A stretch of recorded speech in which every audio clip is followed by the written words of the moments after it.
ఒంటిమిట్ట సిద్ధవటం మండలాలను అన్నమయ్య జిల్లాలో కలపొద్దు, గతంలో లాగే కడప జిల్లాలో ఉంచాలని సీనియర్ న్యాయవాది రామదాసు పాటూరి గంగిరెడ్డి కమ్యూనిస్టు నాయకుడు కట్ట యానాదయ్య అన్నారు.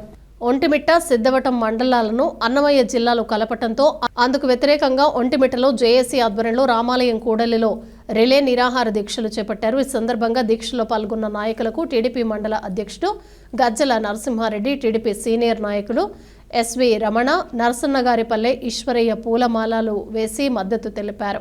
ఈ సందర్భంగా రాయచోటి వద్దు, కడప ముద్దు అంటూ నినాదాలు చేస్తూ న్యాయం జరిగే వరకు నిరాహార దీక్షలు కొనసాగుతాయని జేఏసీ నాయకులు తెలిపారు.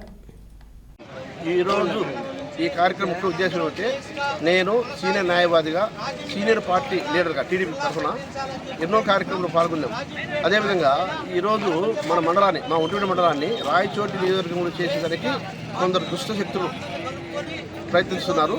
అలా జరగకుండా ఉండాలని ఈరోజు మేమంతా మా కమిటీ అందరం పోయి శ్రీ కోదండరామస్వామికి పూజలు చేసి ఆయన అభ్యర్థించి ఈ మండలాన్ని ఎక్కడ పోకుండా కడప జిల్లాలోనే ఉండాలని కోరుకుంటూ దేవునికి ప్రార్థించినాం. అదేవిధంగా ఈరోజు ఇక్కడ వచ్చిన ప్రతి మండలం, ప్రతి కార్యకర్త, పార్టీ అధ్యక్షుడు, మిగతా నాయకులందరూ కూడా మాకు సహకరించి ఈ కార్యక్రమం జయప్రదం చేయడానికి వచ్చినందుకు ప్రత్యేకంగా ధన్యవాదాలు తెలుపుతున్నాం. సంవత్సరాలుగా మా ఒంటిమిట్ట నందులు సిద్ధవటం మండలము కడప జిల్లాలో ఉంది. ఒకవేళ ప్రాంతీయ సంబంధాలు లేదంటే ఎవరి కారణాలు ఉంటే రాయంపేట జిల్లాను చేసి మా రెండు మండలాలను రాయంపేట కలిపి కూడా మాకు అభ్యంతరం లేదు. ఇది ఈ విషయాన్ని కూడా కోదండరామస్వామి తెలుపుకున్నాము, ధన్యవాదాలు తెలుపుతున్నాము. దయచేసి రాష్ట్ర ముఖ్యమంత్రి గారు కానీ, లోకేష్ గారు కానీ, పవన్ కళ్యాణ్ కానీ అందరూ కలిసి మా ఒంటిమిట్ట ద్రోహం చేయకుండా ఈ మండలాన్ని కడప జిల్లాలోనే ఉండేటట్టుగా చేస్తారని మనస్ఫూర్తిగా ఈ కోదండరామస్వామిని ప్రార్థిస్తున్నారు. ఈరోజు ఒంటిమిట్ట మండల ప్రజలు అందరము కలిపి ఇక్కడ జేఏసీ తరఫున అందరము కలిసి ఇక్కడ నిరాహార దీక్ష చేస్తున్నాము. కాబట్టి మాకు ఇప్పుడు రెండు మండలాలు, ఒంటిమిట్ట సిద్ధవటం మండలాలని అన్నమయ్య జిల్లా అంటే రాయచోటిలో కలపడం జరిగింది.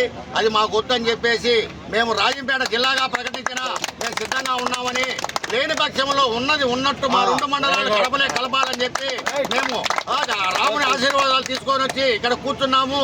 కనుక ఇక్కడ మాకు న్యాయం జరిగినంత వరకు ఎన్ని రోజులైనా ఇక్కడే నిరాహార చేస్తామని చెప్పి మేము అందరం కలిసి జేఏసీ తరఫున మండలం అన్ని పార్టీలు కలిపి అందరూ కలిసి నాయకులు సహకరించినారు.